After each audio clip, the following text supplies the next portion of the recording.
coming to you once again in a very sad state of mind. We already spoke about little Lyndon Madison. Remember him, the little 11-month-old boy that was killed by his mother.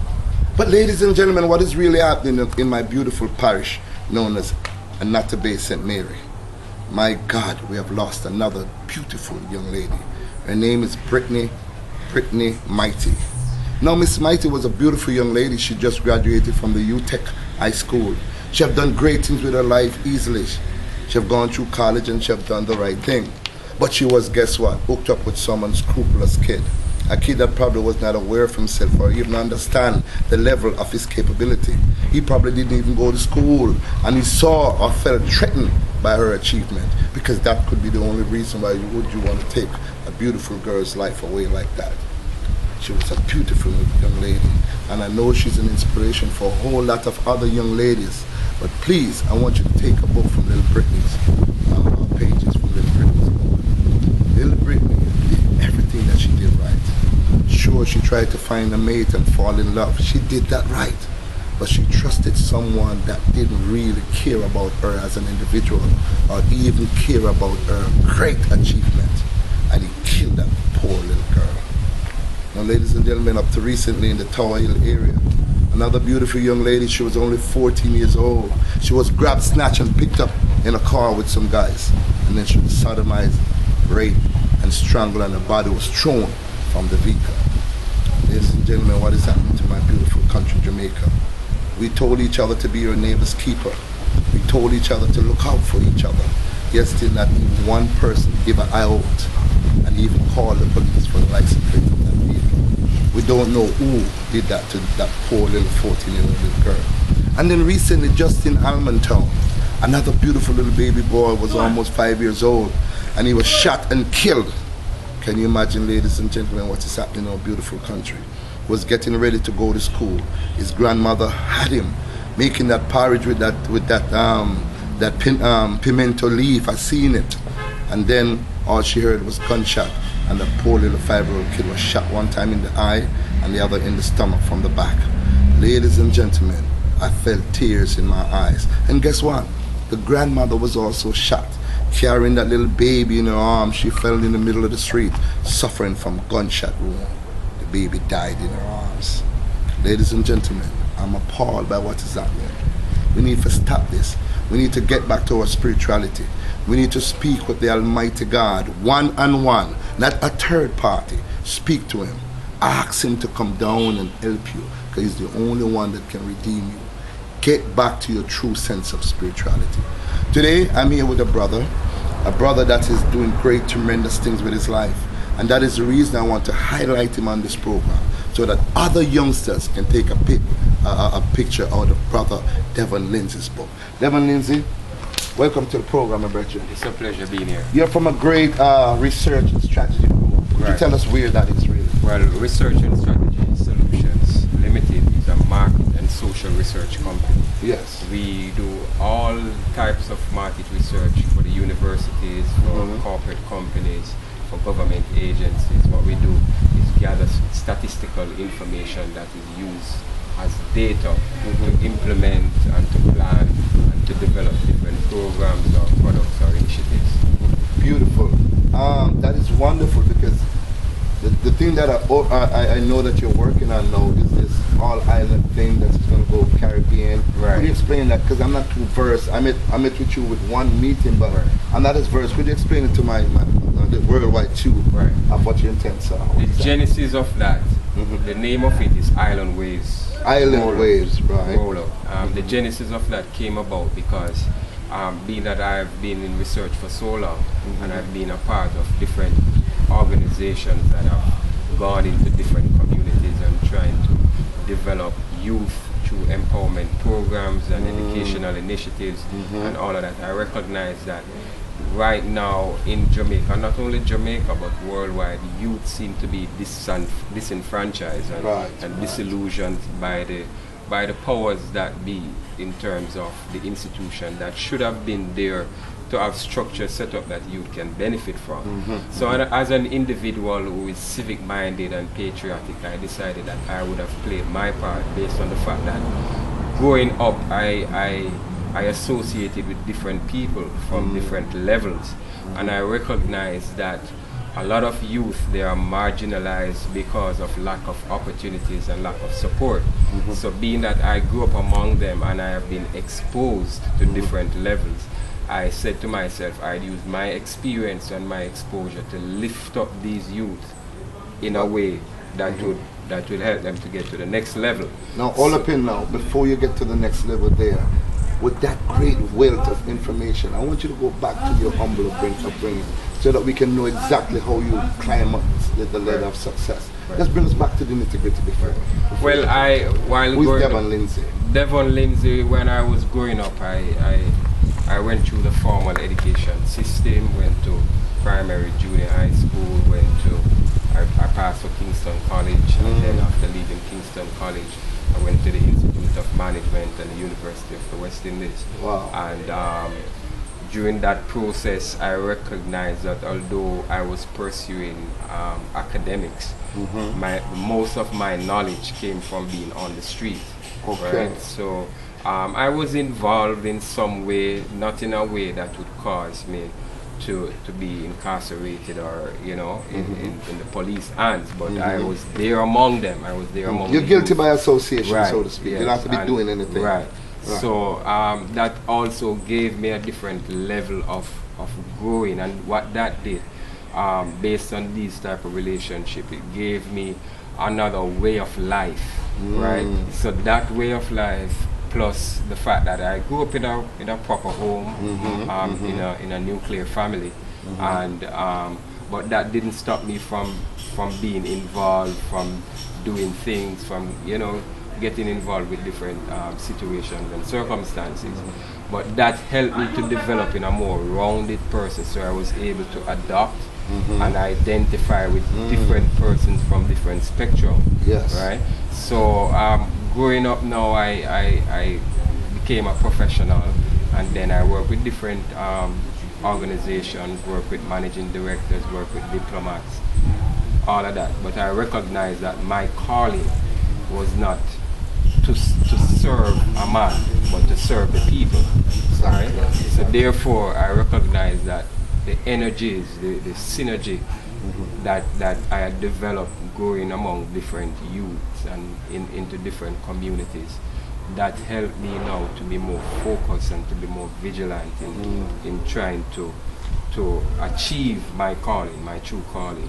So therefore, at this stage now, in terms of helping to develop youth, it is not an approach that I have learned based on my academic learning, but being there and know the pain, the hurt, the tragedies, the setbacks, the failures that you have faced, and therefore myself being there and able to come up through it, I believe that I should let this be replicated in other youth so that they too can see that they also have an opportunity, and once they have life, they also have the privilege, because I recognize that it's a mental thing, right? And your attitude tells a lot about you. So despite where you're living, it has to do with your mind, and once you can bring your mind to another level and see things not as they are, but what you think they should be, therefore anything is possible. That's a good point to kind of take for a break. Ladies and gentlemen, I'm here with the Honorable Devon Lindsay. As you've seen, he has come up through humble upbringing, and that is the gist of this program, just to kind of inculcate or educate our youngsters to let them understand that greatness comes from humble places. Marcus Garvey is the greatest black man that ever existed on the planet Earth. He was born in St. Anne, the humble little parish of St. Anne. So with humbleness, and you believe in yourself and think that and know that you can do anything you want to become a do. Answer Devon Lindsay. Devon, you're up to now the All Island rollout. Right. Get me up to there now. Well, the genesis of the All Island rollout was that based on current global economic situations, based on the fact that there are a lot of youth, especially those within the age group of say 18 to 35, is either unemployed or unemployed. Wow. None of them lack basic education. Wow. Right? But still, what I've recognized throughout the years is that a lot of these youth They just want an opportunity.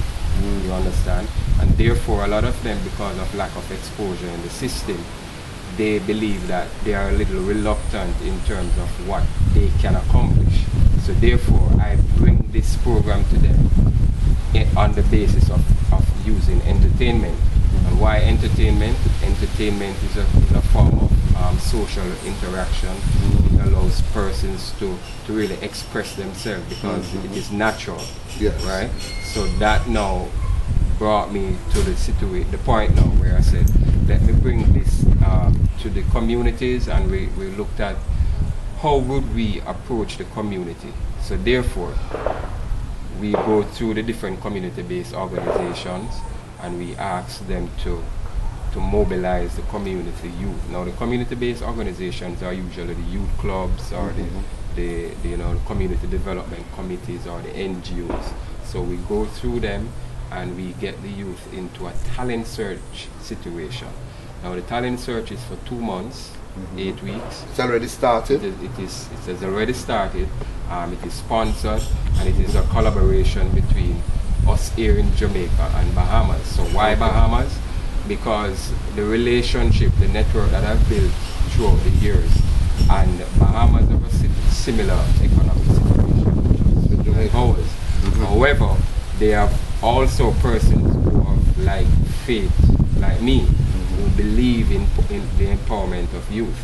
So right away when I came up with the concept and I said it to them, they came on board immediately.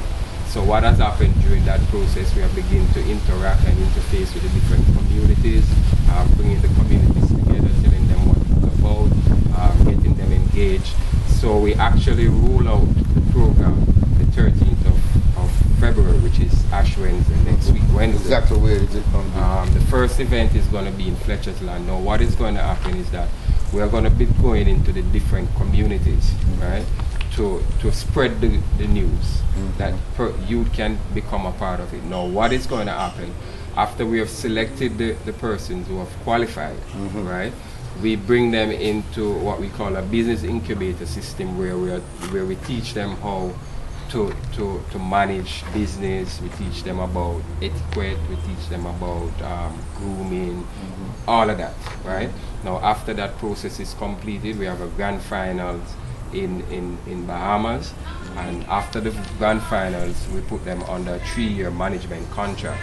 Now the 3-year management contract includes record production, distribution, all of that. It also includes tours and shows, which we have already planned out for the rest of this year. So immediately after Bahamas, after Abaco in Bahamas, where the finals, we have Nassau, we have Freeport, that's June and July. We break for August for our own independence here in Jamaica. And then now, September, we go to Sierra Leone for 2 months. From Sierra Leone, that ends in November. And then from Sierra Leone to Gambia, which is in December. Okay, can I ask a question really quickly? Because I didn't hear you mention that. The person who wins the Jamaica leg is going to be flown to Bahamas. Right. So you hear that youth, big things are going for island rollout. You understand? Is there a contact number that they can reach you to? 410-6308. That's 410-6308. Or 426-5660. Okay. Ladies and gentlemen, as you know, our time is not is kind of limited. I want to thank Mr. Devon Lindsay. Thank you very much talking to you, because you're a shining light for some of our youngsters. You've done well. I'm here to support you in any way I can. I'm going to be one of the judges on the 13th of February in Fletcher's Land. I just want to take this time to thank you very much for being here. It was a pleasure. Anything in parting you want to impart to our youngsters? And the last minute thing you want to point out to our youth, because you know most of our youths are like this. Right. What you want to say in parting? Well, I recognize that a lot of youth nowadays, they have lost their identity. They have lost the true meaning of who they are. They don't recognize their culture from whence they come it. And so therefore a lot of them have adopted the bleaching mentality, the pants below the buttocks and all of that. And somehow it seems like our youth have allowed the females to take charge, right? And what has happened, the youth now themselves have allowed themselves to become marginalized. So therefore what we have is a society that is almost led by women. And I just want to say in parting that as men, we have a responsibility, not as a man only, but as a father and as a son, as a husband and as a leader. And therefore, once we can identify who we are and what our purpose is, then everything else is smooth sailing. We just have to identify who we are and what is our purpose. And once we can do that, then we will always be focused and we will know what is our real purpose here. Very good final words coming from my brother and friend, Mr. Devon Lindsay. Youth and youth, you've heard it all from Mr. Lindsay. You've heard of his humble upbringing and his achievements and the plans that he has for you. But he mentioned one thing that really stuck out, is that our women are doing tremendously great and we're proud of our women, but our young men not doing just as good. We need to come off of the street corner. Don't be like the youth that killed this beautiful girl, Brittany Mighty, because he lacked substance to be able to rise with her. They were not parallel with each other. They were like this, Brittany Mighty and him. And because he couldn't get up here, he felt threatened. And that's why he snuffed this beautiful little girl's life out. Thank you very much for watching. Mister, you're sharp like a razor blade. Big stone says so. All right. Click it.